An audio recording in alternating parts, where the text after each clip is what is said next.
JD. Ang kwentong ito ay hango sa totoong buhay. Mula ito sa isa nating kabayan na itago na lamang natin sa pangalang Jessie. Taong 1993, probinsya ng Leyte. Hindi maiwasan ang pagtataka, lalo na kung dayo sa isang lugar. Kagaya ni Jessie, binata mula sa Maynila, nagpunta ng Leyte upang magpagamot sa isang albularyo. Ang ina na nagdurusa ng barang ang ipapagamot. Buwan ang lumipas, pero wala pa ring pagbabago sa kalagayan ng ina. Ilang ospital ang pinuntahan, ilang doktor ang sumuri, subalit wala ni isa ang nakapagbigay ng tamang lunas. Malaking halaga na rin ang ginastos para sa medisina na lalong nagpalala ng sitwasyon. Nang bumisita ang kaibigan ng ina, ito ang nakapagsabi ng barang. Ito rin mismo ang nagbungkahi na ipagamot sa albularyo. Nagbigay ng pangalan at lugar. Eto sila ngayon. Nagtatanong kung saan matutunton ang nagngangalang Tiborcio.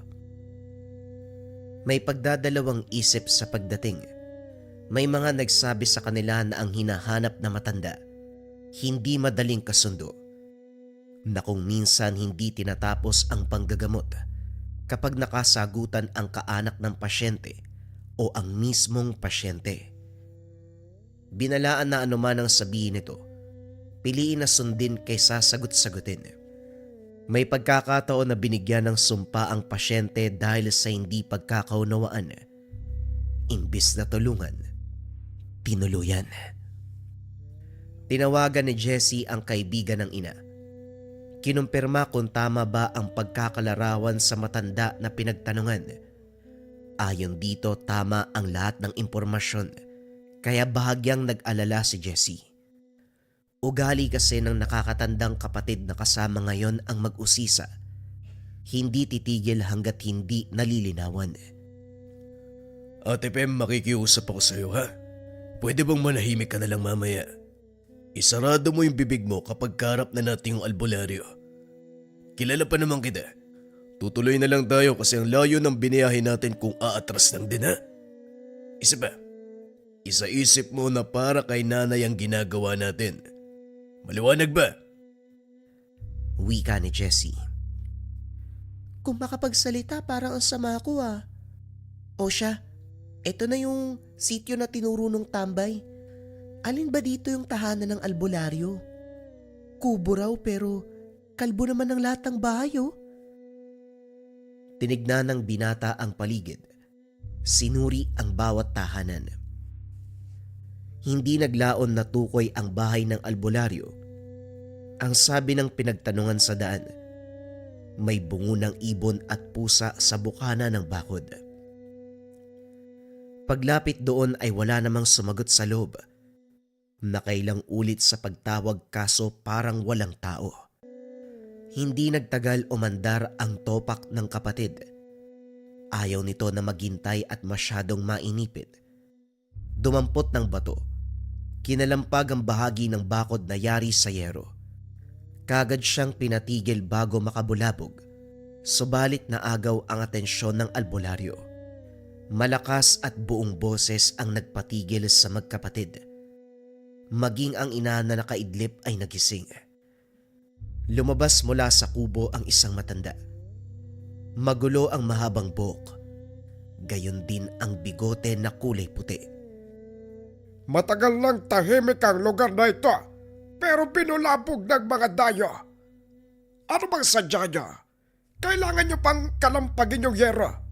Napakaingay! Wika ni Mang Tiborcio. Nandyan lang pala kayo, ang tagal nyo pang sumagot eh. Pero magpapagamot po kami. Nabarang po kasi yung nanay ko eh. Hindi ko gusto ang tabas ng dila mo, iha. Sino ka ba sa inaakala mo? Ayusin mo ang tono ng pananalita kapag matanda ang kausap mo. Sinita ni Jessie ang kapatid na inirapan ang matanda. ang binata na lamang ang nakipag-usap. Magandang araw po sa inyo. Kayo po ba si Mang Tiborcio? May nakapagturo po kasi sa amin na mahusay kayo pagdating sa paggagamot ng barang. Etong nanay namin, biktima ho kasi siya eh. Nagbabaka sakali lang na matulungan nyo. Ang pangalan ko po ay Jessie, etong ate ko si Pam. Magkapatid kayo. Baka ampon yung babae. Ang bait mo eh. Halata sa boses at galaw. Samantalang yung isa, parang pinagli sa rebulto ng mga demonyo. Yung nanay mo, tama. Biktima ng barang. Mamanarangan ang uri ng sumpa at iilan sa laman ng nanay mo ay bulok na. Konti na lang din ang oras niya, kaya mainam siguro na magpaalam na lamang kayo. Kunot noong tumitig si Jessie sa albularyo. Hindi malaman kung sinadya ba ang pagkasabi o nagbibiro. Nang makitang seryoso ito, napabuntong hininga na lamang. Manong, hindi ganyang klase ng tulong ang pinunta namin dito. Sabihin nyo na lang po kung matutulungan nyo kami o hindi. Alis naman po kami kung ayaw nyo eh. Tumitig ang albularyo sa ina na nakasakay sa wheelchair. Hindi naglaon. Maluwag na binuksan ang pintuan para imbitahan sila sa pagpasok. Walang paglagyan ng tuwa ng binata. Naglalaro sa isipan ang ideya na gagaling ang ina. Tahimik na pinapanood ang pagsuri ng albularyo. Naganda ito ng batya na binuhusan ng dinurog na bagay ang tubig. Binabad ang bimpo at pinatong sa noo. Nagsindi ng insenso. Tinusok ang daliri. Kinuhaan ng kaunting dugo. Pagkatapos ay nagsimulang sumambit ng mga kataga. Kinapa nito ang bahagi ng katawan na nagkulay lila. Bilog na bilog, na animoy tanda ng bugbog. Bagyang umaray ang pasyente. Nang diinan ay may lumabas na uod. Bawat parte ay meron. Isa-isang inalis. Dito napansin ni Jessie na unti-unting nakakahinga ang ina. Sadyang kakaiba ang mamanarangan. Maliit na uod ang ginamit pero kayang bulukin ang laman ng tao. Sasabihin ko na lang para alam ninyo, maalis ko ang barang pero ang pagkabulok ng parte, hindi may babalik sa normal. Hindi ako sa lamangkero na sa isang salita, mapapalitan ng bago ang luma. Ano? Ang sabi nila mahusay ka tapos ganyan? Anong klaseng albularyo ka ba? Etong demonyeta na to, yung dela mo masyadong matabil. Kakasabi ko lang na maaalis ang sumpa ng barang, pero ang pagbabalik ng normal sa napinsalang laman ay hindi. Ulitin ko para malinaw, pag-alis ng barang lang ang magagawa ko. Nagkakaintindihan ba tayo? Manong, kung sakali mang maalis ang barang, gagamutin nyo naman si nanay, di ba? Para maghilom yung mga laman. Ganyan. Mas mabuti pang ikaw lang yung magsasalita kaysa sa kapatid mong demonyeta. Ay nako. Aba syempre naman gagamutin ko ang kondisyon ng nanay mo. Mababawasan ang pagdurusa. Papagaanin ko ang pakiramdam niya. Inalis mo yung barang. Puro daldal tapos mamaya nasa katawan pa ng nanay namin yung sumpa. Sumenya si Mang Tiborcio na patahimikin ang nakakatandang kapatid. Sinita naman ni Jessie. Sa kabila ng sinabi ng albularyo, kahit papano nakahinga ang binata. Sa pagkakataong ito ay may maaasahan siya. Matapos ang gamutan, pinagpahinga ni Mang Tiborcio ang ina. Sila ay binigyan ng unan at banig. Itinuro ang bakanteng pwesto ng sala. Hindi na rin nakapagreklamo dahil wala nang pagpipilian. Sa unang gabi na pagsilong sa bahay, hindi makatulog ang magkapatid. Hindi naman sa namamahay, sadyang may kakaiba sa paligid. Tinanong ni Jessie ang kapatid kung naririnig ba ang may hinang ungol, ang nangangamoy sunog na buhok, ang pabalik-balik na pagdaan ng anino sa pagitan ng maliit na siwang sa kawayan na dingding. Kung bubong ang pag-uusapan, para bang nahawi ang pawid. Sinulya pa ng binata ang kwartong kinalalagyan ni Mang Tiborcio. Mahimbing ang tulog nito. Sa kabila naman ay ang ina. Silang dalawa ng nakakatandang kapatid ay panay palitan ng tingin. Parang may halimaw sa lugar na to ah. Natatakot na ako eh. Patuloy sa pagmamasid si Jessie. Sumenya sa kapatid na huwag mag-ingay. Nang makatsyempo, dahan-dahang gumapang sa may bintana upang silipin ang nangyayari sa labas. Mayabong ang damo sa bahaging iyon, pero malinaw na nakikita ang nakatayong nilalang. Hindi maunawaan ng binata kung paanong nagkaroon ng ganong klase ng katawan. Hanggang tuhod lang nito ang mga halaman na kung ikukumpara sa tangkad niya ay lampas sa bewang. Isa pang napansin, mahaba ang braso na malapatpat. Ang mga daliri ay parang manipis na kahoy. Mahaba ang buhok na sumasabay sa galaw ng hangin. Hindi naglaon nag-iwas ng tingin si Jessie nang lumitaw ang malaapoy na nanlilisik na mga mata. Nagmamadali sa paggapang pagbalik ng higaan, sabay talukbong ng kumot. Makaraan ng ilang sandali naliligo ng pawis ang magkapatid. Hindi na halos makahinga sa ilalim ng kumot dahil sa init. Idagdag pa ang umaalingasaw na amoy. Hindi nagtagal. Maririnig ang ingay na parabang pintong sumasayad sa sahig. Dahan-dahan, nakakakilabot. Sinundan ito ng may hinang pagtawa. Matinis ang boses. Inakala ng dalawa na sila lamang ang nagdurusa sa kababalaghan. Hindi pala. Umalingaw-ngaw ang boses ni Mang Tiborcio, kasabay ng kalampag ng bakal. Malakas ang boses habang nagmumura, pinapakitang galit. Binuksan ang bintana, hinagis, binagsak ang mga bote ng alak, maging ang gasera sa tabi ay hinagis na rin. Mga peste! Mga put na! Subukan mong lumapit. Tatadtarin kita ng pedong-pedo. Ayos ka mambulabog, kitang nagpapahinga matanda. Sige, lumapit ka nang magkasubukan tayo. Tumahimik ang paligid sa mga oras na yun. Umaalingaw-ngaw sa buong dako ang boses ni Mang Tiborcio. Malutong ang pagmumura. Sunod-sunod, naanimoy sukdulan ang galit sa mundo. Saka lang huminto sa pagbabasag ng maubos ang bote. Makaraan ng ilang sandali, napansin ni Jessie na unti-unting nawawala ang presensya ng nilalang. Tumigil na rin si Mang Tiborcio. Hinihingal na napaupo. Ayos ang pakulo mo, Manong ah. Ang lutong pang magmura. Malamang, kahit naman dito sa loob ng bahay may aswang. Ikaw yon. Ano gusto mong gawin ko? Nag-iisip ka ba? Imbitahan ko dito sa loob. Ay nako, kayo naman, walang magagawa ang pananahimik nyo. Minsan yan ang magiging dahilan ng pagkamatay nyo. Kapag may napapansin na ganon, murahin nyo kaagad. Sabihin nyo, kilala nyo, kahit hindi nyo alam ang pangalan. Pakitaan ng tapang, dahil kahit papano, matatakot din yung mga aswang. Ano bang malay namin sa aswang-aswang? Wala namang ganyan sa lugar namin. Kaya ayoko magpatuloy ng dayo dito lalo na kapag galing syudad. Mga mangmang. Manong, maraming salamat po sa inyo ha.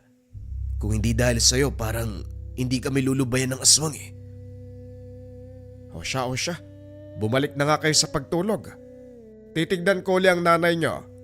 Baka may pumuslit na nilalang Huwag kayo mag-alala pero hindi na babalik ang aswang. Nakampante ang magkapatid. Gumaan ang loob kay Mang Tiborcio. Kahit masama ang sinasabi ng mga taga-sityo sa kanya, iba ang nararamdaman nila sa matanda. Nagtiwala ang magkapatid. Kinabukasan nagising sila nang magkamalay ang ina. Maayos lang nakakapagsalita. Nagagawa pang iunat ang katawan. Magaan ang pakiramdam. Kumpara noong nagdurusa na hindi halos babangon sa higaan. Nakakapaglakad na rin ito. Pero hindi muna pinapakilos ni Mang Tiborcio dahil baka mabinat at mabigla ang katawan. Nang hinalungkat ni Jessie ang pinagbihisang pantalon para kuhain ng pitaka, natigilan dahil wala na ito. Nagtataka dahil butas ang bulsa. Saktong mauhulog ang laman. Dito naalala ang siksikang pagbaba ng sakayan. Puro lalaki ang lumapit. Nadukutan. Nahihiyang humarap kay Mang Tiborcio. Manong, magkano po pala ang ibabayad namin? Pasensya na po kayo ha. Mukhang may kaunting problema. Nawawala yung pitaka ko eh. Natawa si Mang Tiborcio. Ang sabi ay hindi siya nagpapabayad. Ang sa kanya lang, makatulong sa nangangailangan. Kaso nga lang para sa binata at sa ina nito, nakakahiya kung aalis na walang iaabot. Ano naman ang ibabayad nyo? Nawala nga ang pitaka, hindi ba? Huwag nyo nang alalahanin. Hindi naman ako naniningil eh. Ano bang iniisip nyo? Ibabalik ang sumpa kapag wala kayong binayad. Hindi yan mangyayari. Hindi ako ganyan tao, huwag niyong isipin yan. Masyado kasi kayong naniniwala sa mga sabi-sabi ng taga-sityo. Ayos lang ako. Tumutulong ako ng walang hinihiling na kapalit. Pagsisilbi ko ito bilang albularyo. Tungkulin ko yan. Pero Manong, nakakahiyaho kasi. Ginawa niyo ang lahat para alisin ang sumpa sa akin. Tapos hanggang pagpapasalamat na lang ang maibabalik namin. Huwag ko kayo mag-alala. Gagawa kami ng paraan para kahit papano makatulong. Mariing tumanggi si Mang Tiborcio pero ang ina ang makulit. Ayaw umalis ng tahanan na hindi nakakapagbayad. Sumakto naman na anihan sa susunod na linggo kung kaya't ito ang naisip na paraan. Tutulong sa paggapas ng mais at iba pang produktong sakahan ng matanda. Wala nang nagawa ang albularyo kung hindi pumayag. Sa pamamalagi sa tahanan ng matanda, napatunayan na sa kabilang banda, mali ang pagkilala ng mga tao dito. Nariyan ang kagaspangan ng ugali pero hindi makakaila ang kabutihan ng loob. Nasaksihan ni Jessie ang malasakit ito sa kapwa, lalo na kapag may pasyenteng isasalba. Lingid sa kalaman ng karamihan kung ano ang kayang gawin ng nasa larangan para lang sa pasyente. Hindi lang karunungan ang binubuwis, kundi maging ang buhay. Isa sa nakakamanghang bagay kay Mang Tiborcio ang hindi pagkapagod. Halos isahang buhat ang sako-sako ng inaning mais. Nagsisimula ng madaling araw, gabi na natatapos, ni hindi napansin na pinagpapawisan. Ayusin nyo naman yung hawak ng solo. Madudulas ako niyan eh. Wika ni Mang Tiborcio para maalis ang tingin ng binata. Pasensya na ho kayo. Hindi ka ba napapagod? Buong araw ka po nagtatrabaho sa Bukirin. Gabi na akong umuwi tapos ngayon didiretso naman sa susunod na gagawin. Hindi nyo ba alam yung salitang pahinga? Nasanay na ako sa ganitong buhay. Ganito na simula pagkabata hanggang tumanda. Sanay na ang katawan ko. Ikaw magpahinga ka na. Mamaya na ho siguro, kaya pa naman eh. Nga ho pala, sino-sinong may-ari ng mga bahay sa paligid? Ilang araw na kami dito pero wala akong napansin na may ibang tao. Tahanan ng mga kapatid ko. Sumakabilang buhay na eh. Ako ang bunso kaya ako na lang ang natirang buhay. 80 taon na rin ako. Malapit na rin sumunod sa kanila. Nagulat ang binata dahil tama ang hula niya sa edad. Namangha dahil sa kabila ng edad nito. Hindi gaanong kulubot ang balat. Hindi tugma ang pisikal na anyo. Nagpatuloy sa trabaho. Tinulungan si Mang Tiborcio sa pagbabalat ng mga mais. Hindi na malayan ang oras. Napagtanto na lang ang pagtilaok ng mga manok tumigil sandali para magpakulo ng tubig. Habang nagkakape, nasa labas ng bintana ang tingin ni Jessie. Hindi naglaon. Nagulat ng masipat ang nilalang sa matayog na puno ng nyog. Tao. Babae. Umaakyat sa puno ng pabaliktad ang katawan. Yung bang nauuna ang paa, nasa hulihan ng ulo. Kinilabutan ng binata kung kaya't lumingon sa kanilalagyan ni Mang Tiborcio. Hindi kailangang sabihin dahil nakita din ito. Yan ang baling tutuwad. Uri ng aswang na nakabaliktad habang umakyat ng puno. Tinuring ng karamihan dito sa Leyte na isang alamat o kwento. Pero para sa akin totoo. Yan ang ebidensya. Buhay na buhay. Ilang ulit ko nang nakita pero hindi ko kilala kung sino talaga yan. Isa pa, wala na akong pakialam. Dahil hindi ko naririnig na merong biktima sa lugar eh. Umakyat lang naman ng puno, hindi lumalapit dito para magasik. Napatitig si Jessie sa kinaroroonan ng aswang, pero kagad din nag-iwas ng isara ng matanda ang bintana. Nagbigay ito ng babala na kapag nakita muli ay huwag titignan, pansinin o kahit isipin man lang dahil malaki ang tsansa na mapapansin ito. Magiging biktima pa. Hapon na nang matapos ang pag-alis ng mais sa bawat busil. Mano-mano kung kaya't matagal. Ilang sako pa lang din ang natapos. Sa puntong ito, nautusang magakot ng busil at balat patungo sa kabilang sitio. May negosyante na bumibili nito para ipakain sa baka. Habang pauwi ay may nakasalubong na ali. Nakasalampak sa lupa. Nakasunod ang tingin sa binata. Hindi maunawaan ang emosyon ng mga mata dahil sa ilang ulit na pagsulyap. Para bang lalamunin siya. Binilisan ang lakad hanggang sa hindi na nakita. Subalit kahit wala na ito, naroon pa rin ang pakiramdam. Napansin ni Mang Tiborcio ang pananahimik ni Jessie. Iniisip pa rin ng binata ang nakasalubong na babae. Kagad namang nagkipit balikat at sinabing baka guni-guni lang. Tumango na lamang pero duda ang albularyo. Napansin din na parang hindi magsasalita ng katotohanan kung kaya't ito na mismo ang nag-usisa sa sariling pamamaraan. Pinunta ni Mang Tiborcio ang negosyanteng pinagdala ng balat at busil ng mais. Wala naman siyang kahinahinalang napansin maliban sa partikular na bahagi ng daan. Siya ang tipo ng albularyo na malakas ang pakiramdam sa natitirang bakas ng nilalang sa isang pwesto. Hinimas ang lupa at tinikman. Kagad dinura ng malasahan. Sa kabilang banda napangiwi si Jessie nang makitang tinikman ng albularyo ang lupa. May ideyang tumatakbo sa isip. Dahil ang pwestong iyon ay kinalalagyan ng ale kanina. Lihim na nagpasalamat sa mabilisang aksyon ng matanda. Sumunod siya nang tinahak nito ang daan pauwi.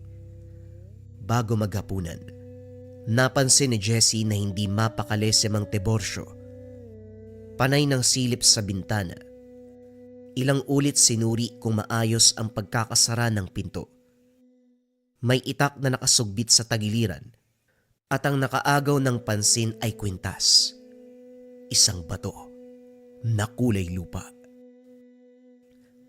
Parang nasisiraan na ng bait yung kaibigan mong matanda. Tawagin mo kaya para magapunan na tayo. Para isang ligpit lang ng pinagkainan. Sinita ng binata ang kapatid. May ideya ito sa kinikilos ng matanda. Kaso nga lang hindi sigurado sa eksaktong dahilan. Gayunpaman ay sumalo ito sa kanila. Naunang matapos si Mang Tiborcio. Sa hagdanan ng kubo pumwesto ng upo. Nakahawak sa itak. Bumubuka ang bibig na parang may binubulong sa hangin. Hindi nagtagal dumakot ng lupa at tinikman. Nagmamadali sa pagsindi ng mga sulo. Tinarak palibot sa tahanan. Nagbaon ng matutulis na kawayan. Ang kilos na ito ang pinagtataka ni Jessie Isa pa, walang sinasabi sa kanila. Manong, matanong ko lang po sana, ano bang nangyayari? Bakit nagsindi kayo ng solo paikot sa tahanan? Ano po bang meron? Iho, makinig kang mabuti sa akin. Siguraduhin mong nasa loob lang kayo ng kapatid at nanay mo. Ano mang ingay ang maririnig mula sa labas, huwag papansinin. Huwag niyo rin pakinggan. Magbingi-bingihan kayo. Huwag niyong bubuksan ang pintuan o bintana kahit boses ko pa ang marinig niyo. Nagkakaunawaan ba tayo? Ano po bang meron? Yung alin na nakasalubong mo kanina ay isang balintutuwad. Sinabihan kita na huwag mong tignan sa mata. Huwag mong pansinin. Pero naramdaman ko na lumabag ka. Hindi kita sinisisi. Nasaan yung tao yon kaya wala kang ideya. Tandaan mong mabuti ang sinabi ko. Sa loob lang kayo. Magbingi-bingihan anuman ang maririnig sa labas. Hindi nyo kailangan magbukas ng pintuan dahil ako mismo ang gagawa ng paraan kapag tapos na ako. Hindi na nakapag-usisa ang binata nang isara ni Mang Tiborcio ang pintuan. Nanlamig ang katawan sa salita nito. Dahan-dahang tinipon ang kapatid at ina. Sinabihan ng mga ito tungkol sa bili ng albularyo. Walang nakapagtanong dahil natatakot. Katulad ng sinabi ni Mang Tiborcio, may ingay sa labas. Yung tipo ng ingay na sa unang rinig ay kikilabutan maging ang kaluluwa. Idagdag pa ang alulong ng aso sa hindi kalayuan. At dahil malakas ang apoy ng mga sulo sa labas, rumirehistro ang anino sa dingding. Maliban sa figura ng albularyo, meron pang isa. Isang babae na bahagyang nakayuko. Mahaba ang makuko. Tumutulo ang laway. Buhagag ang buhok. Kakaiba ang galaw. Tahimik nilang pinapanood ang galaw ng mga anino. Hindi man aktwal na nakita ng bakbakan.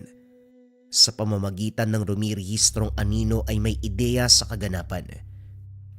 Malupit ang galawan ni Mang Tiborcio.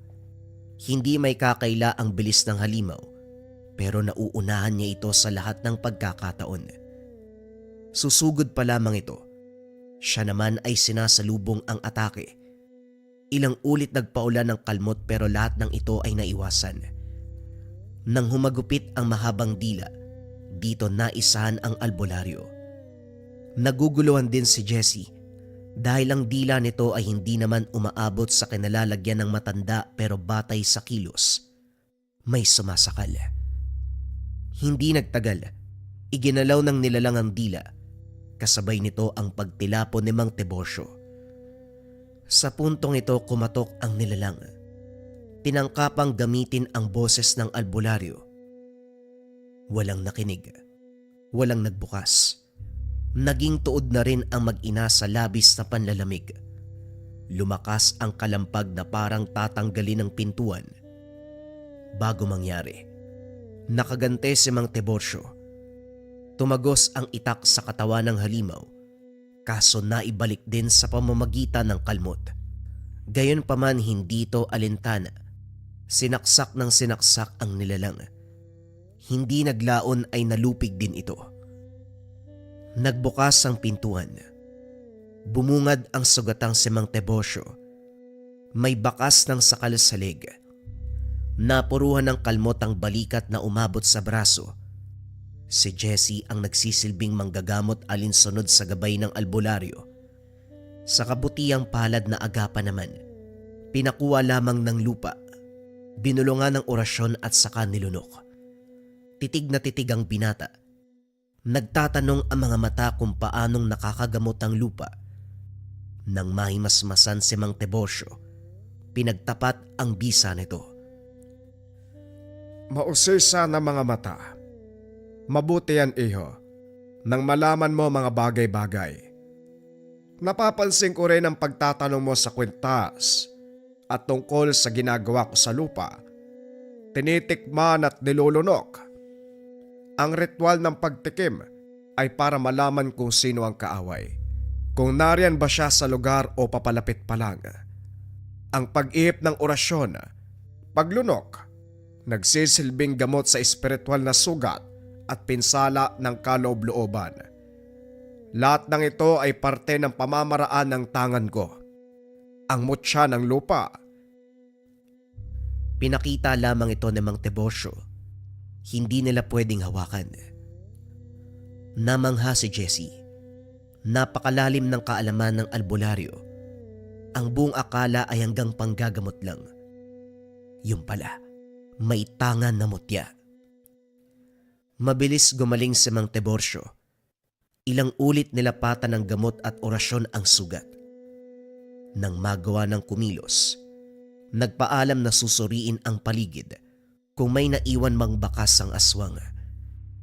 Hindi nakasama si Jessie, hindi pumayag ang albularyo. Pagbalik nito, dito niya binahagi ang mga nasaksihan. Habang sinusundan ng bakas, naabutan nito sa isang sityo kung saan meron pang kasamang kauri. Hindi inasahan ni Mang Tiborcio na marami ang lahi, pero hindi siya natakot. Nabigla lamang sa dami. Naghiingalo ang balintutuwad na nakalaban. Naghamon pa ang kapwa mga aswang, bagay na hindi inurungan ng matanda. Nang magsimula ang aktwal na laban, hindi nagawang makalapit ng nilalang. Dumakot ng lupa si Mang Tiborcio. Inihipa ng orasyon ng hangin sabay hagis nito. Nang tumama ay naging tuod na lamang matapos maparalisa ang katawan. Kagad siyang bumagsak. Hindi makapaniwala ang angkan. May humahakbang para sumugod, pero pinigilan ng isang matanda. Malakas at malinaw ang bigay na babala. Ang kaharap natin ngayon ay mataas na uri ng antingero. Saksi tayong lahat sa ginawa niya sa ating kauri. Kung susubukan niyong manlaban, hindi malalayo na uubusin tayo ng matanda. Kaunti na lamang ang lahi natin. Huwag na tayong mag-aksaya ng buhay. Antingero, ipagpatawad mo ang aming ginawa. Wala siyang ideya. Ako na mismo makikiusap. Umalis ka na sa lugar at mananahimik kami. Matapos ang kasunduan, nilisan ni Mang Tiborcio ang lugar. Inantay na lang din na mag-ina na matapos ang pag-aani ng mga pananim. Ang tulong ang magsisilbing bayad sa paggagamot kay Nanay Lena. Ilang araw ang lumipas bago umalis sa poder ni Mang Tiborcio. Ito na rin mismo ang umako sa gastusin pabalik ng Maynila. Bago ang biyahe, naglapat ng orasyon ang albularyo sa bawat isa. Layon na maiwan sa lugar ang anumang kababalagan na naranasan. Naging epekto dahil pagbalik ng tahanan, tila ba galing lang sa bakasyon. Naaalala na ginamot ang ina, pero naging malabo ang tungkol sa balintutuwad. Ang humaplos sa puso ng binata, ang pasekretong paglagay ng kakarampot na lupa sa bawat bulsa na isinuot nila noong pauwi. Hindi inasahan na ganong kabuti si Mang Tiborcio. Sinisigurado na makakarating silang ligtas sa anumang banta ng panganib. Bilang alaala at tanda ng albularyo, itinago ni Jessie ang lupa. Sa napapansin ng binata, habang tumatagal, ito ang nagbibigay ng gabay, lalong-lalo na kaligtasan. Patuloy ang kanilang swerte at magandang kalusugan sa buhay. Ito ay dahil sa ibinigay ng isang batikang albularyo, ang isang napakalakas na tangan na mas kilala sa katawagan na mutya ng lupa. Bagong kwento pa rin ang kasunod na istorya. Ito ay tungkol sa ermitanya na inilagay ang kaluluwa sa loob ng mutya. Simulan na ang storya. Ang kwentong ito ay hango sa totoong buhay. Mula ito sa isa nating kabayan na itago na lamang natin sa pangalang Dante. taong 1989. Sorsogon. Lumaki si Dante na tinitingala ang tiyahin dahil sa kausayan pagdating sa panggagamot. Nalulunasan ang anumang karamdaman, barang, kulam, biktima ng aswang, palipad hangin at iba pa. Sa lugar tahanan nila ang dinadagsa ng nangangailangan ng gamot. Si Tia Meding ang tipo ng tao na hindi nagpapabayad kung kaya't marami ang lumalapit. Ang pamamaraan ni Tia Meding nakadepende sa karamdaman ng biktima. Kung barang din ang gagamitin para lunasan. Gayon din sa kulam, tigalpo, palipad hangin at iba pa. Subalit ang pinakagustong makita ni Dante ang usapin sa aswang. Ilan na rin ang lumapit sa tiyahin para magpagamot ng yanggaw. Kaso kapag ito na ang trabaho, hindi hinahayaan ang sino man na makakita. Naglalaro sa isipan kung ano ang ginagawa ng tiyahin sa tagong silid. Gayunpaman, hindi nag-usisa dahil alam ng binata na balang araw, ibabahagi ang lahat ng kalaman. Paminsan na ring napag-usapan na siya ang susunod sa yapak nito. Isang araw habang nag-aantay ng halamang gamot, dumating ang pasyente. Mag-isa, bumagsak sa bakuran. Dali-daling tinawag ang tiyahin, inasikaso kagad dahil malubha ang kalagayan nito.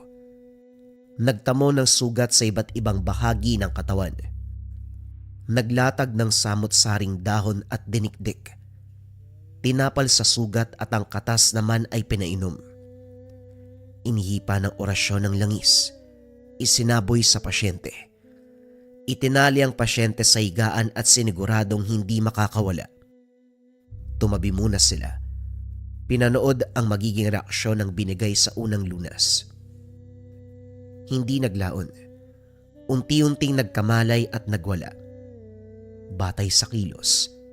Para bang rabis ang tumama. Pero mas mabangis na hayop. Naglalaway. Nagwawala.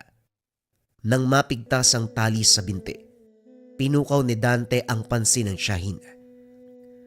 Tiya, makakawala na yan. Kumilos na ho kayo. Hayaan mo lang siyang magwala. Titigil din yan. Mas mabuti pang ituloy mo yung naiwang trabaho. Ako nang bahala dito. Wala rin naman akong iuutos. Sumunod si Dante. Kahit nais pang manatili para masaksiyan ang mangyayari. Gayunpaman, hindi mapakali habang pinapakinggan ang ingay sa loob. Nag-aalala sa magaganap dahil ang pasyente ngayon ay marahas ang kilos. Kahit sabihin pang marunong si Tia Meding sa paglunas sa ganitong karamdaman, hindi maiwasang mag-alala sa mga posibilidad. Nagmamadali ang binata sa pagbalik. Pero nang kakatok na sana, narinig ang usapan sa loob. Nagkita din tayo sa wakas, Meding. Ilang taon na ako naglalakbay. Kung sino-sino ang biniktima, sa layon na mahanap ang kinalalagyan mo. Sa wakas, nagkatagpo din tayo. Hanggang ngayon pala ginagamit mo pa rin ang pagiging aswang at sumang. Mabuti naman nakakayanan mong pagsabayin. Hindi ba may kaakibat na parusa kapag nagkamali? Sana handa ka kapag nangyari yon. Kahit sino pa ang sapian mo, hindi ko makakalimutan ang boses na yan, bebang! Katahimikan ang namayani. Hindi naglaon nagpatuloy ang usapan. Huwag mong ibahin ang usapan, Meding. Huwag mong sabihin na kalimot ka na. Gusto mo bang ipaalala ko ang nangyari?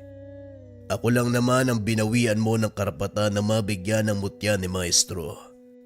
Masyado kang pabida. Makasarili ka.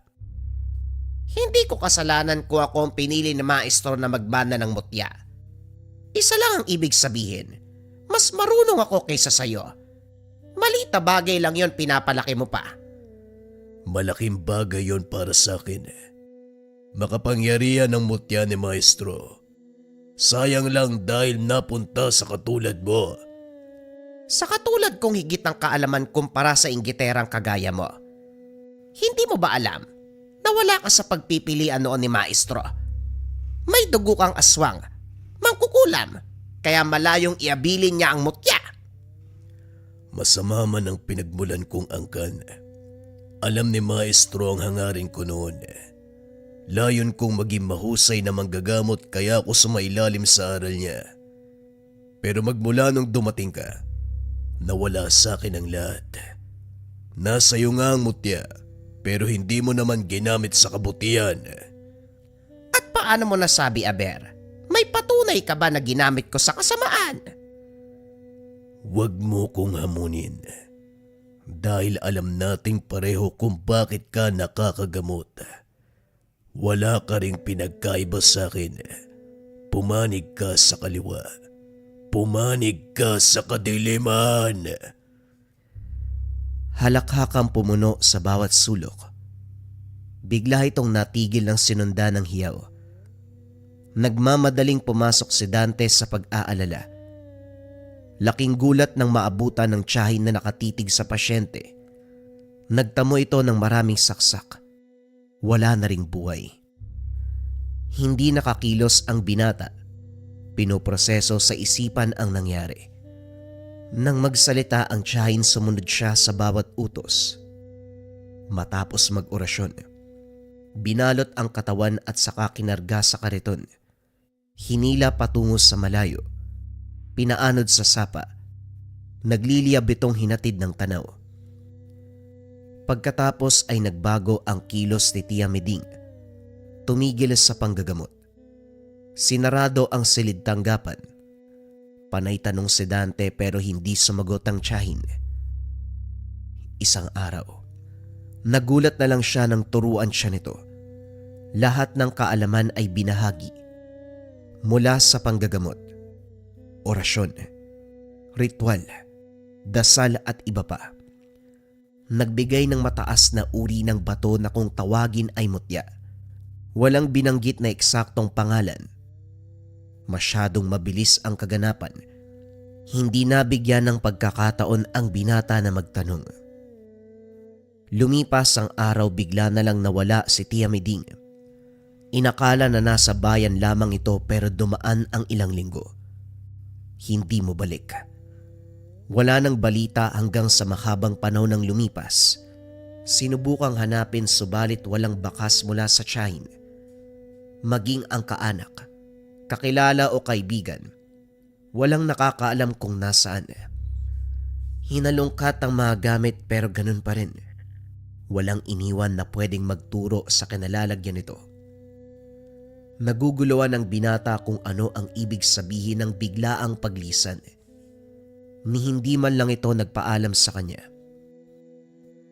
Sa pagpapatuloy ng buhay, inaasahan pa rin ni Dante na babalik ang tiyahin, gaano man katagal siyang magintay.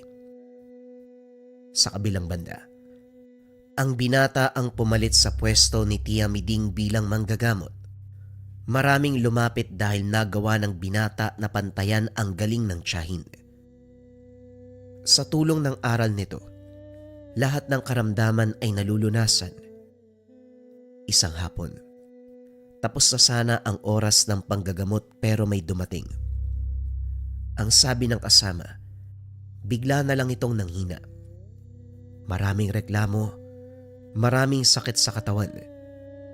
Nang suriin naman ni Dante, kumpirmadong kulam ang dumapo na kung tawagin ay sumang.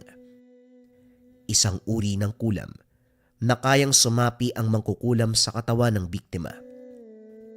Papahirapan, makakaramdam ng samot-saring sakit na kahit sa larangan ng medisina, hindi kayang ipaliwanag. Direkta sa kaloob-looban ang sumpa.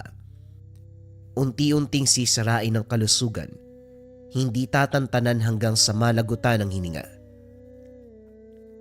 Pinaiga ni Dante ang pasyente. Kasalukuyan itong walang malay, kaya sinamantala ang pagkakataon na masagawa ang ritual. Sa pagdiin ng daliri sa tagiliran, hindi na gumana ang atay at ibang parte sa loob.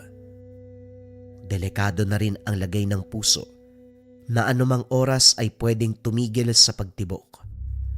Napailing na lang ang binata dahil kapag tumagal ang sumang, malaki ang tsansa na hindi na maagapan.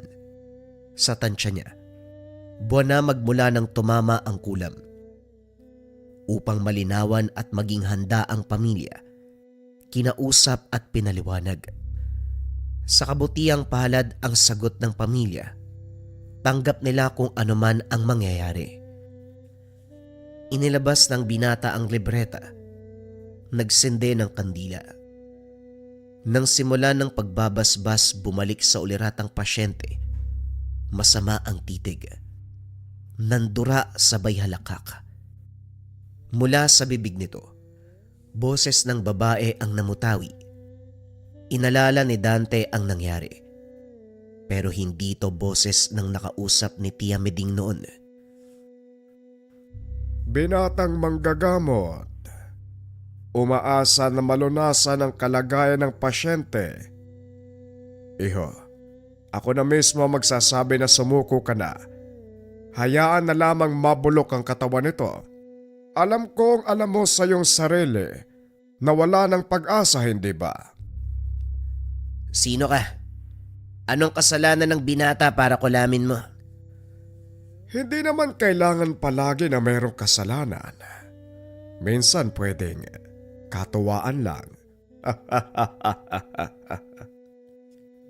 Napabuntong hininga si Dante. Nagpipigil dahil alam niyang sinusubukan siya. Habang panay ito sa pagsasalita, inihanda ng binata ang libreta. Pinagpatuloy ang pagbabasa ng dasal. Naudlot ang pagsasalita ng mangkukulam. Napalitan ng daing. Inakala na tumalab pero laking gulat nang lumipad ang nakatirik na kandila. Tumama ito sa muka ng binata.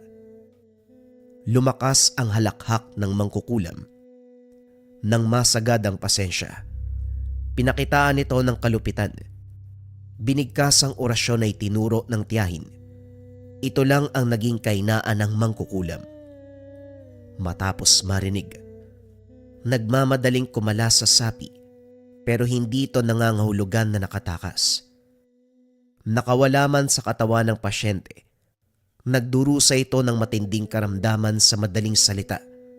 Babalik dito ang ginawa sa biktima. Nang balingan ng pasyente, naglapat ang dasal upang bumalik sa ulirat. Binigyan ng paunang lunas. Hinayaan itong makauwi pagkatapos. Kumalas na ang sumpa ng sumang, pero nilinaw muli ng binata na ang napinsalang katawan sa loob kinakailangang ipatingin sa eksperto. Nang mga sumunod na araw, isang pasyente na naman ang kinulam. Ang uri na ginamit ay panagano, kung saan magagawang impluwensyahan o kontrolin ng mangkukulam ang isipan ng biktima. Magdudulot ng pagkabaliw, pagkawala sa sarili, matinding takot, bangungot, o hindi kaya naman maging sunod-sunuran o alipin sa mangkukulam. Sa kwento ng pamilya, bigla na lang itong nasisiraan ng bait, nananakit, nagbabanta na hindi lang sa kanila kundi maging sa mga kapitbahay. Sinubukang dalhin sa ospital, kaso nga lang hindi nila magawa dahil nagwawala ang pasyente.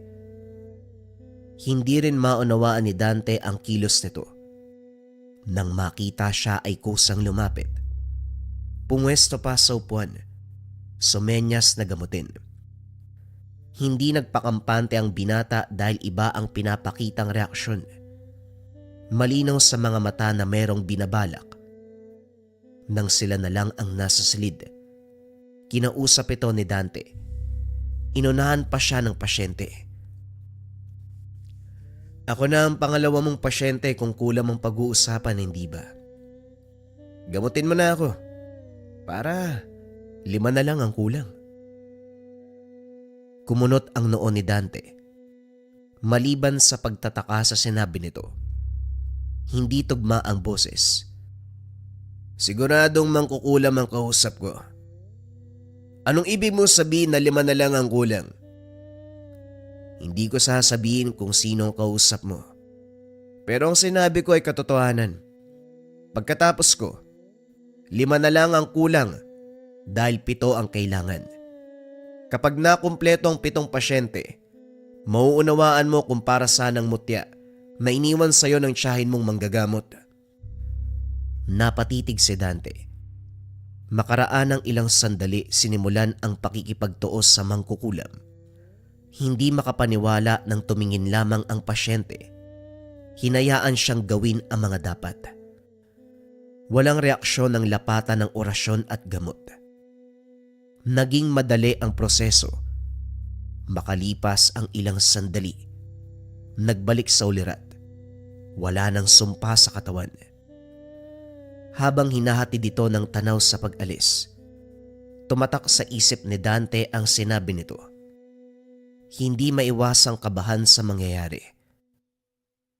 Pagsapit ng umaga, isa na namang pasyente ang dinala sa tahanan. Pero sa sandaling naipasok sa silid tanggapan, binawian ng buhay. Sinubukang agapan subalit huli na ang lahat. Nang suriin, pamahikan ang dumapo. Isang uri ng kulam na gumagamit ng personal na bagay ng biktima katulad ng buhok, kuko o damit. Sa pamamagitan ng isinasagawang sumpa, magdudulot na malubhang karamdaman, kamalasan, panghihina at kamatayan. Ilang araw lang ding iindahin, malalagutan ng hininga ang biktima. Isa sa pinakamahirap gamutin dahil may direktang koneksyon ang sumpa sa katawan at kaluluwa ng tao. At dahil wala na itong buhay, dinasalan na lamang at saka sinabihan ng pamilya na ipalibing kagad. Ilang oras ang lumipas, meron na namang dumating. Kulam pa rin. Ang uri ng kulam ay manong paktol. Gumagamit ng manika, papel, o bagay na kawig ng katawan ng tao bilang kasangkapan sa kulam.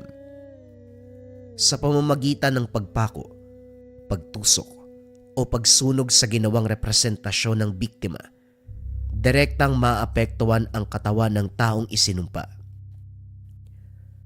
Napinsala ng husto ang binti ng pasyente, puno ng bakas ng tusok. Maliliit ang butas pero ang abot hanggang kaluluwa ang epekto. Tulala na naman ang biktima. Sa tindi ng karamdaman, namanhid ang buong katawan. Nagsagawa ng ritual si Dante. Buhay na orasyon ang inilapat. Nang umepekto, may lumalabas na maliliit na uod sa bawat butas. Pagkatapos ng ritual, naubos na rin ang insekto at ang ugat ay unti-unting natuyo ang nana. Nilapatan ng gamot mula sa iba't ibang halaman. Makaraan ng ilang oras, bumuti ang kalagayan ng pasyente nang pwede na hinayaan itong makauwi. Sa kabilang banda, hindi may tago ang kaba ni Dante dahil sunod-sunod ang pasyente na kulam ang karamdaman. Sumagi sa isipan ang sinabi ng pangalawang pasyente. Hinalungkat ang mutya. Tinitigang mabuti. Isang uri ng bato pero hindi makakaila ang inilalabas na enerhiya. Gayunpaman hindi pa ginamit ng binata. Ang sabi kasi ng tiyahin, hindi gagamitin sa panggagamot dahil gabay at proteksyon lamang ito. Sinubukang sumambit ng orasyon sa presensya, kaso nga lang walang nangyari. Naisip ng binata na baka para nga lang ito sa proteksyon niya bilang manggagamot. Nang mga sumunod na araw, mababaw na karamdaman na lamang ang nagpapasuri. Naging abala din sa paghanap ng halamang gamot sa bayan. Habang nakikipag-usap sa mga tindero, napansin ni Dante ang pamilyar na boses. Nang sundan, nasipatang matandang babae. Nagbabasa ito ng kapalaran sa tabi. Habang nagsasalita sa kliyente, may napansin siyang ritual sa hangin. Hindi naglaon nagtama ang paningin. Pasimple itong ngumiti. Pagkuway lumapit sa kanya. Iho, ikaw ba'y apo ni Miding? Nasaan na pala siya? Ilang taon na kaming hindi nagkikita ng kumare kong yon. Saan ang bahay niyo? Doon ho sa kabilang barangay. Wala na po akong balita kay Tia eh. Tiyahin ko po siya, kapatid ng lola ko. Hinahanap ko po kaso hindi talaga matagpuan eh. Ano? Anong hindi mahanap? Nawala ba siya? Paano mangyayari yon? Sa pagkakakilala ko kay Miding, takot siyang bumiyahe. Ako nga pala si Dina. Kababata niya ako. Diyos ko, hindi ba nagpaalam si Miding? Umalis na lang bigla. Oy, wala talaga akong ideya kung saan siya nagpunta. Kung kani-kanino na nga ako nagtanong pero walang nakakaalam. Humaba ang usapan. Nangako si Aling Dina na tutulong sa paghahanap sa tiyahin. Makatotohanan naman ang salita nito. Mararamdaman na totoo ang pinapakitang emosyon. Subalit binabagabag ang binata sa boses. Para kasing narinig na dati at masama ang kutob. Gayunpaman, iwinaksi sa takot na baka nagkamali lang kung papakinggan ng hinala. Lumipas ang araw. Humantong sa punto na bumibisita si Aling Dina sa tahanan. Tumutulong pa ito sa panggagamot. Palaging nag-uusap. Nagbabahagi ng aral sa larangan. Nalaman ng binata na hindi lang kapalaran ng tao ang kaya nitong basahin. Marunong din sa larangan ng gamutan. Hindi nagtagal nagkamabutihan. Kampante na rin sa presensya nito. Sumasama sa tuwing susubukang hanapin si Tia Miding. Nang lumaon, may nakapagsabi na dumaan ang tiyahin. Batay sa tenderong nakakita, tulala ito. Nangihina at wala na sa sarili. 10 oras ng gabi ng mga sandaling iyon, kaya hindi rin namalayan kung saan ito nagtungo. Nang tignan ng lugar, puro kagubatan, maraming magkakahoy at mga ngaso, pero wala ni isa ang nakatagpo sa tiyahin. Kawawa naman si Miding. Kung may dinaramdam siya, sana nanatili na lang sa bahay. Nariyan ka naman iho para magbantay. Meron kasing ugali ang tiyahin mo na ayaw makaperwisyo sa iba. Pero kung kalusugan ang pag-uusapan, hindi dapat yun ikahiya. Responsibilidad ng kaanak na mag-alaga. Ay nako, manggagamot din naman siya. Baka may mga usapin na kailangan si Tia Miding lamang ang haharap. Ang sa akin lang, sana sinabihan niya ako kung saan magpupunta para madalaw at makamusta. Hindi ganito.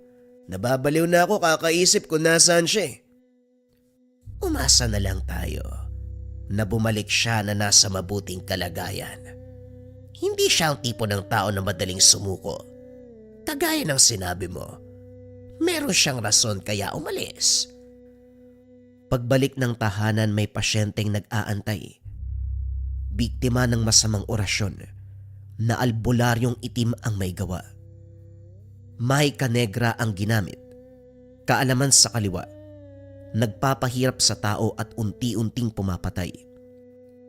Karaniwan kumukuha ng sangkap mula sa sementeryo na kaanak ng biktima. Ito ang gagamiting sangkap sa ritual para sapitin ng kasalukuyang biktima ang dahilan ng kamatayan ng yumaong kaanak. Nang maibahagi sa kapamilya, kinumpirma nito na pareho ang sintomas ng biktima sa yumao. Kaso nga lang, walang makitang mali ang kumonsultang doktor. Naganda na magamit si Dante, pero sa sandaling ilalapat na sana, biglang binawian ng buhay. Nagtaka ang biktima dahil kalakasan pa naman ng pasyente. Nang subukang agapan, wala ng pag-asa. Bago hinayaan ng pamilya na kuhain ng katawan, sinuri niya muli. At dito nalaman na may bagong pumasok na orasyon. Ito ang dahilan ng kamatayan. Lumabas si Dante at naglibot sa paligid. Sa malapit nagmula ang orasyon. Duda niya may pumuslit. Nang mag-iimbestiga pa sana, nagsalita si Aling Dina na baling ang pansin dito. Binahagi ng binata ang nangyari sa pasyente, maging ang alin nagulat sa takbo ng kaganapan. Nagmungkahi ito ng pamamaraan, subalit hindi na magagawa dahil inuwi na ang katawan. Aling Dina, maaari bang may sumasapaw na orasyon sa kasalukuyang kalagayan ng biktima? Nagmula kasi sa iba't ibang tao ang sumpa. Sa turo kasi ni Tia, kapag may nakapasok na sumpa sa katawan ng tao, yun lamang ang mananatili. Hindi makakapasok ang iba. Maliban na lang kung nagmula sa iisang mangkukulam o mambabarang. Malaki ang posibilidad sa lahat ng bagay, iho. Marahil hindi pa nakaranas ng ganong klase ang tiyahin mo, kaya nasabi na hindi pwede. Ikaw na rin mismo ang nakasaksi. May sumapaw na orasyon na siyang tumapos sa buhay ng pasyente. Huwag mo na ring isipin. Hindi mo kasalanan ng sinapit ng biktima. Sadyang matindi ang galit ng mangkukulam, kaya pinatay bago mo pa magamot. Kahit papano, nakahinga si Dante sa pagdamay ni Aling Dina. Nang mga sumunod na araw, may pasyenteng sinugod. Barang ang iniinda. Ang tipikal na barang na kilala ng karamihan, mamanarangan. Gumagamit ng insekto o uod na sinisira at magpapahirap sa biktima. Maga ang tiyan ng pasyente, nagkulay lila, at kahit dampilang ng daliri, lulubog na parabang wala ng lakas ang bahaging iyon. Kagad inagapan sa pamamagitan ng orasyon. Nagulat siya dahil mabilis kumalas ang sumpa na tila ba kusang sumuko ang mambabarang, kusa ding lumabas ang insekto sa bibig. Pagkatapos ng matagumpay na panggagamot, biglang sumagi sa isip ng binata ang sinabi ng pasyente noon. Sa bilang 6 na pasyente ang dumaan, pero barang naman ang huli. Kahit ganun, kinakabahan pa rin si Dante. Nang hindi mapakali, binahagi kay Aling Dina sa sandaling binanggit ang mutya. Napatitig ito sabay hiling na makita. Nakita ko rin ang mutya na madalas ibahagi ni Miding noon. Makapangyarihan ang mutyang ito, proteksyon, at kayang ilaban sa anumang klase ng barang at kulam. Pagmamay-ari ng maestro niya noong nag-aaral pa lamang sa larangan. Wala akong alam dyan, iho. Manggagamot din ako, pero wala akong ganyang gamit. Huwag kang mag-alala. Magtatanong ako, baka sakaling may makuwang impormasyon. Huwag ka na masyadong mag-isip. Makakasira yan ang kalusugan. Wika ni Aling Dina, sabay balik ng mutya. Tinapik siya ng 3 beses sa balikat. Sa paglipas ng linggo, nagtataka si Dante dahil wala ni isang nagpagamot. Araw-araw siyang naganda bilang parte ng nakasanayan, pero walang dumating. Hindi nag-isip ng masama dahil hindi naman sa lahat ng pagkakataon may nagkakasakit. Subalit napansin ng binata na siya na mismo ay may iniindang karamdaman. Simpleng ubo ng una, pero habang tumatagal bumabara ang plema dahilan sa hirap ng paghinga. Hindi lang yun. Biglang bumagsak ang kalusugan na kahit ang pamamaraan sa gamot ay walang epekto. Nang suriin ang sarili, natukoy na kulam ang dumapo. Sa ginawang ritual malinaw ang lumabas na resulta. Mangdidikit. Klase ng kulam na naipapasa ang sumpa sa pamamagitan ng simpleng pagtapik o paghawak sa biktima. Makakaranas ng kamalasan, magdurusa ng karamdaman. Wala rin itong ibang layon kung hindi patayin ang biktima. Inilabas ni Dante ang libreta. Sisimulan na sanang basahin ng dasal para mapigilan ang paglala ng kalagayan ng dumating si Aling Dina. Nagulat ang binata dahil hawak nito ang mutya na iniwan ng tiyahin. Sa pagkakatanda, itinago pero ngayon nasa kamay ng Ali. Tama nga ang sinabi ng kakilala ko. Kung hindi mo makukuha sa tiyahin, subukin mong kunin sa pamangkin. Hindi ko inasa na madali kang mauuto. Tama ang pagdududa mo sa akin. Ako ang mangkukulam na nakausap ng tiyahin mo nung nakapatay siya ng biktima. Hindi makapaniwala si Dante sa narinig. Naging alerto. Sinubukang bumigkas ng orasyon pero nakontra kaagad. Hayop ka. Hindi ko akalain na malilinlang mo ko. Anong ginawa mo sa tiyahin ko? Saan mo siya dinala? Huwag mo kong sigawan dahil baka mabingi ako. Wala akong ginawa sa tiyahin mo. Oo, sinubukan ko siyang tamaan ng ritual pero masyado siyang matigas. Kung aalis man siya, yun ay pagpapasya niya. Huwag mong isisi sa akin. O siya, pakikitunguan kita ng kabutihan kaya umayos ka. Hayaan mo kung kunin ang mutyang ito. Kakalasin ko ang sumpa sa'yo. Pero kung lalaban ka, papatayin kita ngayon. Narinig ko ang usapan nyo nung gabing yun. Tama nga si Tia. Inggit ka. Higit siyang mas mahusay kaysa sa'yo. Napabuntong hininga ang Ali. Galit ang bumukas sa muka. Hindi naglaon tumindi ang karamdaman ni Dante. Malinaw ang sagot mo. Kaya magpahinga ka sa kabilang buhay. Huwag mong kalimutan ay kamusta ako sa tiyahin mong inutil. Nang makalayo na, pasimpleng tumayo si Dante. Hindi inasahan na tatalab ang pagdadarma sa harapan ni Aling Dina. Sa katunayan ng subukan muli, nagawang tanggalin ng binata ang sumpa bago pa dumating ang Ali. Napansin niya ang presensya nito, kung kaya't umaktong naaapektuhan pa rin. Nagmamadali na rin sa pagsunod dito. Naabutan sa kalagitnaan ng gubat. Pakanta-kanta habang nakatitig sa mutya. Huminto ito sa masukal na parte. May kung anong ginuhit sa lupa. Pagkatapos ay sinimulan ng ritual. Tahimik itong pinapanood ni Dante hanggang sa umabot sa punto na bumaling sa mutya. Laking gulat ng matanda. Hindi ito gumana. Sakalang lumabas ang binata para ipaalam dito ang nangyari. Nagkamali ka kung inakala mong ikaw ang marunong manlinlang. Marami na ako nakasalubong na tao na kagaya mo, kaya inaral ko kung paano maging tuso. Hindi naman pala mahirap. Nagawa kitang linlangin, masyado kang mangmang.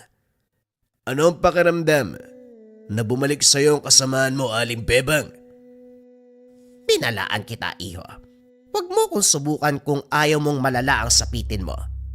Bibigyan kita ng tsansa. Akin ang mutya. Huwag mong akuin yan dahil mutya yan mula sa kaliwa.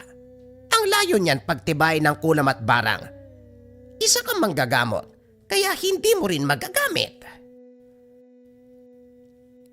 Ngayon lang naunawaan ni Dante ang kakayahan ng tiyahin. Nagmumula sa mutya ang lakas para kontray ng barang gamit ang barang, kulam gamit ang kulam, ganon din ang iba pa. Gayunpaman, kahit namula ito sa kaliwa, hindi alintana ng binata. Para sa kanya, malaki pa rin ang naitutulong ng mutya sa tiyahin sa larangan ng panggagamot. Inilabas ang mutya, sinimulang paulanan ng orasyon ng matanda. Hindi ito nakailag dahil mutya na mismo ang humagupit. Para itong kandila na unti-unting natunaw. Biglang nanlumo, bumagsak at hindi na nakakilos.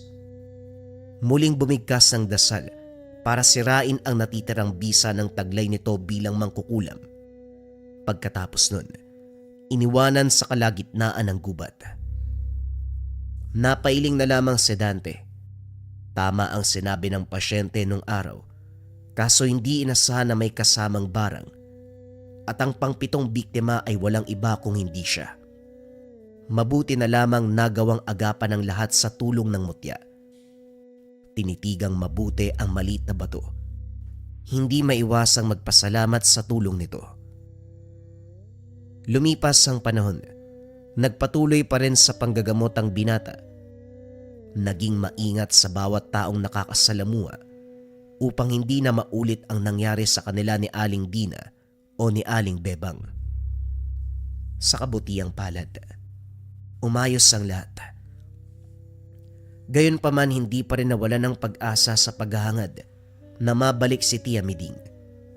Kapag nagkakaroon ng bakanting oras, hinahanap niya. Pero ganun pa rin ang nangyayari. Hindi matagpuan.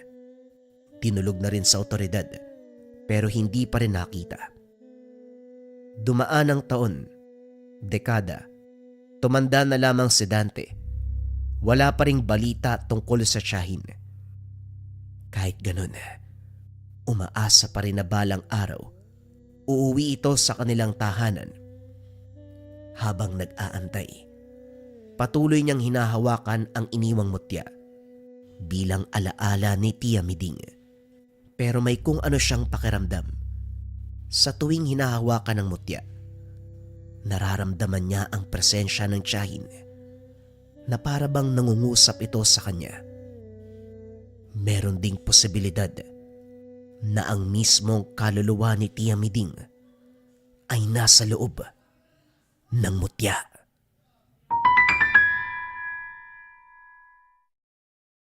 Sobrang malas na ba ng negosyo nyo mga kabayan? O yung tipong kahit kumpleto naman yung tulog mo, parang pagod ka pa rin. Madalas mga kabayan, hindi lang dapat kasi malinis yung pisikal na lugar, dapat hanggang spiritual. Ang tawag dito sa nasa harapan ko ay incenso candle for cleansing. Sinisindihan to ng 3 to 15 minutes sa umaga at sa gabi. Ang bisa ng incenso candle for cleansing, pang-cleanse ng lugar, pang-taboy ng negative energy para maganda yung pasok ng swerte at iwas sakit na bunga ng negative energy. Hindi ito regular candle mga kabayan ha. Specialized candle siya, insenso na ginawang kandila at nilagyan pa ng iba't ibang uri ng sangkap upang maging pang-cleansing. Pwede mo siyang sindihan sa negosyo, sa tahanan, sa kwarto, sa tambayan. Kung saan mo nararamdaman yung negatibong enerhiya, doon mo siya sisindihan mga kabayan. And if ever may magamit na kayo sa Lika Merchandise, hindi nyo maipapangako na madadasalan o makakargaan araw-araw, pwede ka magsindi ng insenso candle. Basta galing sa likha. Pagkasindi ng gamit,